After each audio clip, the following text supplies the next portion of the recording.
welcome back to GameRaveTV. First, a huge hello to everyone joining us from Wrestling with Games Game Shark documentary. Grab your favorite beverage, curl up on the couch, and enjoy a world of variance in too many knots to Mass Effect. Let's get down to business and talk subset collections. For the new folk, subset collection videos are designed to make collecting fun, putting a new twist on a fairly standard pastime that should be more about than just what you bought and how much you spent. Each subset is curated by a common goal or theme, which could be as simple as having all the Marvel games or as crazy as wacky design choices. The newest subset I'll talk about today can actually span multiple videos, and it probably will. Today's part of the subset collection focuses on milestone achievements. No, not those. A milestone is an event that marks something special for those involved. A 25th anniversary would be a time-based milestone, or having sold so many millions of copies of a game would be a retail milestone. Today's subject matter deals with first milestones, that is, PlayStation games that were the first to do something. Coming in at the 5th and 4th spots are the first ever released PlayStation game and the first ever last released PlayStation game, respectively Total Eclipse Turbo and FIFA Soccer 2005. I tackled these guys in a video called Alpha and the Omega way back in episode 11. As a gamer, collector, and once retail manager for 20 years in various game companies, there was always something special about the first and last game of a system. The launch day games were the hype train. They told you what to expect, let you debate the possibilities of things to come, and more. This was especially true at Total Eclipse Turbo for multiple reasons. For starters, it was the literal first game on a new system, except it was a port of the original 3DO version. Being a hand-me-up from a dying system isn't exactly a great moniker to have, but from day one it proved the PlayStation hardware. At half the price of 3DO's original asking price, could not only handle that system's games, it proved it could do them better too. Second, it was released days before the actual hardware launched, meaning if you bought into its hype, it was all you had to look at for the last few days before the system launched. That kind of tease can do more for fan hype than any social media post could, and it did, because social media didn't exist back then. God damn, I'm old. With FIFA 2005, it was the swan song to end almost 10 years of hardware dominance and breathtaking game experiences. As previously stated in the original video, a game system's final moments aren't really celebrated and most often aren't even realized to have ended since almost everyone has moved on to the next system.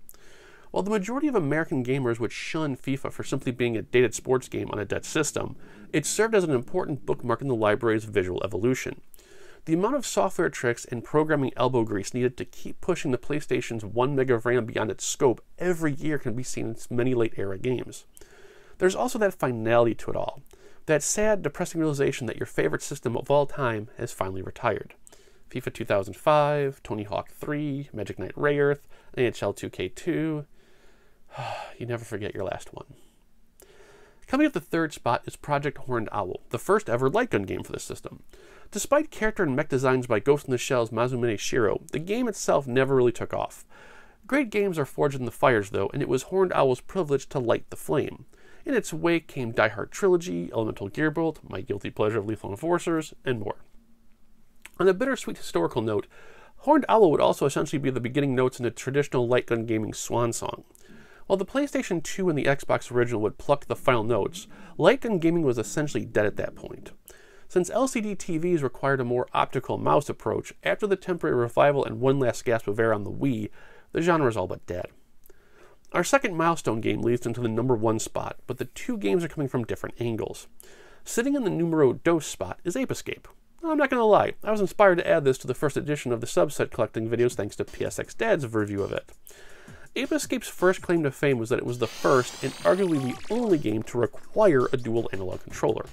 At the time, Sony's newest controller was an accessory to an already included accessory.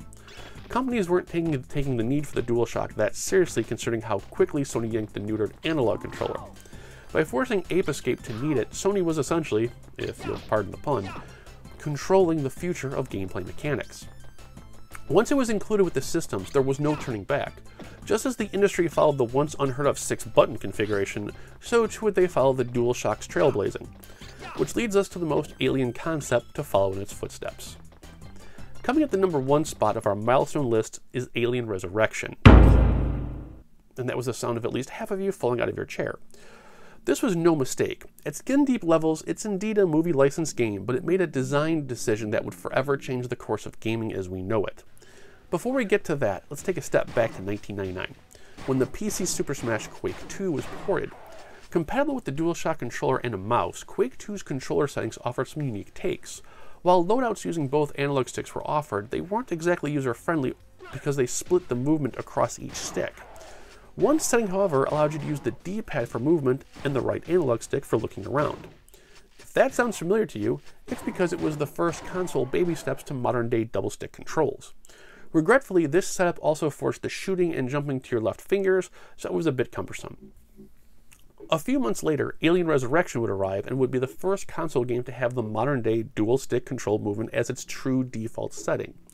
Not only was it the default setting, but Argonaut Software was smart enough to include options to adjust the analog stick's dead space, among other choices. Combining this with the surprisingly great visuals and moody atmosphere meant that Alien Resurrection was once again another movie-licensed game that should have done wonders on the deck like Die Hard Trilogy. Sadly, looking back, it turns out the game was too far ahead of its time. Most reviewers found that control setup frustrating or confusing. It also didn't help that the movie was already 3 years old and left for its own funeral, having succumbed to poor movie reviews. All that aside, Alien Resurrection can indeed be resurrected. With a creepy environment that rivals the present-day Alien Isolation, tied to heavy combat areas like Alien Trilogy, and a modern-day control scheme that can only be appreciated decades later, it's a control milestone that deserves its place in gaming's history, not just the PlayStation's history. I'll save a full review of it for later, but you honestly shouldn't pass it up, even as just a conversation piece. Alright, and that wraps it up for this week. As we close in on 200,000 total views for the channel, it should be also noted that GameRave.com is almost on the same time frame. When the site was rebuilt as a WordPress format a year after launching GameRaveTV, I could not fathom the amount of traffic either channel would attract. In the last month, GameRave.com has seen a spike in views, number of visits, links from other sites, and more. It is my honor and privilege to keep you guys informed, entertained, and the content freely flowing.